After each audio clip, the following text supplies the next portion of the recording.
اب جیسے جس مکتبہ فراہی کی ہم نے بات کی، ہمیں تو ایسا لگتا ہے یہ غامدی صاحب پہ آ کے اس کے تمام اصول بہت مبرہن طریقے سے طے ہو گئے ہیں،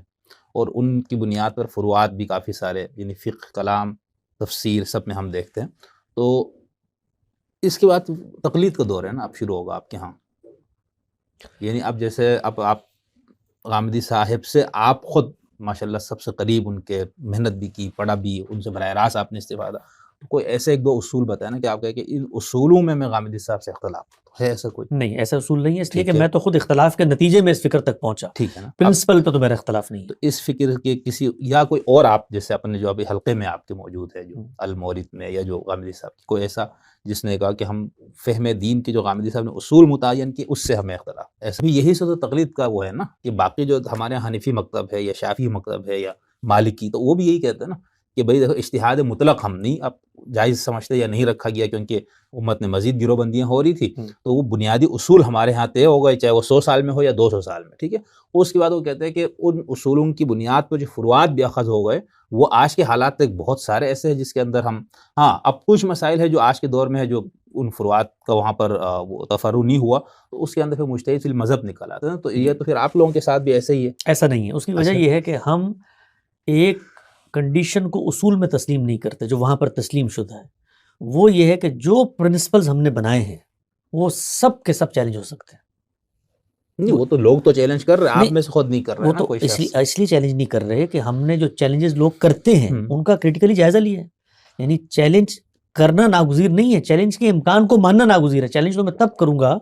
کہ جب میرے اندر یہ کیوریوسٹی پیدا ہو کہ یہ پرنسپل قابل عمل نہیں ہے، یہ پرنسپل کا جو ریشنیل ہے، بنا استدلال ہے، وہ محکم نہیں ہے، وہ یا قرآن پر مبنی ہوگا یا عقلی مسلمات، 5 چیزیں میں نے ابھی آپ کو بتائیں۔ تو آپ نے مجھے کنونس کرنا ہے، ممکن ہے آپ اس نسل کو کنونس نہ کر سکیں، ہمارا جو روایتی علم ہے 3 نسلوں بعد لوگوں کو کنونس، ہم کیا پیغام دے رہے ہیں؟ ہم یہ پیغام دے رہے ہیں کہ ہمارے اصول سے فروع تک ہر چیز انسانی فہم ہے، اور یہ چیلنجبل ہے، یہ چیلنجبل ہے، ہم چیلنج نہیں کر رہے، ہم چیلنج کرتے تھے، یعنی اس وقت نہیں کر رہے نا، ہم تو کرتے تھے، چیلنج کرنے کے پروسیس سے یہاں پر پہنچے ہیں۔ تو مکتبہ فکر رہے گا اگر اس کے اندر یہ چیز پیدا ہو گئی کہ غامدی صاحب نے جو آراء دی ہیں، جو پرنسپل سمجھا دی ہیں، وہ چیلنج نہیں ہو سکتے، یا ان پر کریٹیکلی انالیسس نہیں ہو سکتا، یا ان پر رد و بدل نہیں ہو سکتا۔ مثلا میں تو آپ کہیے غامدی صاحب نے مبادی تدبر قرآن لکھے، مبادی تدبر سنت لکھے، مبادی تدبر حدیث لکھے۔ اب مبادی تدبر قرآن میں 10 چیزیں، مثلا عربی معلّہ ہے، اسلوب کی ندرت ہے، زبان کی ابانت ہے، اور متشابہ اور محکم کا فرق ہے، قرآن میزان فرقانی، سب چیزیں لکھی، تاریخ کا مسلمہ چیز۔ کوئی شخص مجھے آ کر کہتا ہے کہ جی میں تو اس میں سے ایک ایک چیز پر ریویو کر کے آ گیا ہوں، اور یہ میرے نزدیک 10 کے 10 غلط ہے، تو میں اس امکان کو تسلیم کرتا ہوں کہ یہ غلط ہو سکتے ہیں۔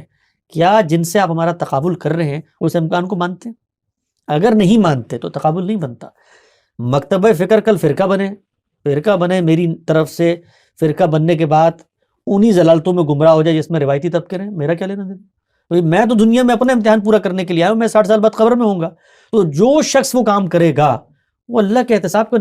نشانہ بنے گا۔ تو ہم لوگ اس وقت جو لیڈرشپ ہے، جو اس کو وجود پذیر کر رہے ہیں، انسانی امراض جس طرح باقی فرقوں میں پیدا ہوئے، میں اس کی نفی نہیں کرتا کہ یہاں نہیں پیدا ہوں گے، ممکن ہے کل کچھ لوگ غامدی صاحب کے کوئی الوہی دعووں کو لے کر دنیا کو بتائیں کہ بھئی یہ تو اللہ تعالیٰ نے ایک بندہ بھیج دیا تھا۔ ہماری گفتگو سے میں نے بھی کہا آیات من آیات اللہ ہیں، اسی دلیل لے کہ جی ہمارے اکابرین کے ابتدائی خلفاء جو ہیں وہ یہ باتیں کرنے کو کر سکتے ہیں، لیکن میرے تو کوئی لینا دینا نہیں ہے نا اس سے۔ یعنی گمراہی تو ہر انسان دنیا میں اپنا امتحان لے کے آیا ہے۔ لیڈرشپ کی پرنسپلڈ اپروچ کیا ہے؟ وہ پرنسپلڈ اپروچ یہ ہے کہ ہمارا فہم ہے، اس کو الگ کرو، اس کو کریٹیکلی جائزہ لو، اور یہ جو آپ کو اصول نظر آ رہے ہیں اس وقت، یہ پچھلے جو 100 سال میں ڈیولپمنٹ ہوئی ہے، یہ خود اسی تنقید کے نتیجے میں منقع ہو کے سامنے آئے۔ تو یہ ایسے نہیں ہوتا کہ کوئی پرنسپلڈ اپروچ بن جائے، وہ ایک دن میں ایک شخص اٹھ کے کھڑا ہو اور کہے کہ جی مجھے تو اس سے اختلاف ہو گیا۔ وہ اپنی محکم بنا استدلال رکھتی ہے۔ تو یہ جو بنا استدلال ہے، یہ ایسا قصر اور احرام تعمیر نہیں کہ جس کو آپ انگریزوں سے آ کے ڈھا دیں، اس کے پیچھے اللہ کی کتاب کی بنیاد موجود ہے۔ یہ باقی مکتب فکر بھی کہتے ہوں گے، لیکن جب میں ان کو چیلنج کرتا ہوں اس کی بنیاد پہ، تصوف کو چیلنج کرتا ہوں، فقہ کو چیلنج کرتا ہوں، تو پھر وہ یہیں کھڑے رہتے ہیں کہ آؤ اللہ کی کتاب کے پاس جاتے ہیں فیصلہ لینے، اور پھر وہ ان 5 چیزوں کو مانتے ہیں کہ فیصلہ ایسے ملتا ہے، اس سے نہیں مانتے۔ تو ان 2 چیزوں کے فرق کو آپ سامنے رکھیں۔ ٹھیک، بہت اچھا، بہت شکریہ آپ کا۔ اچھا، آپ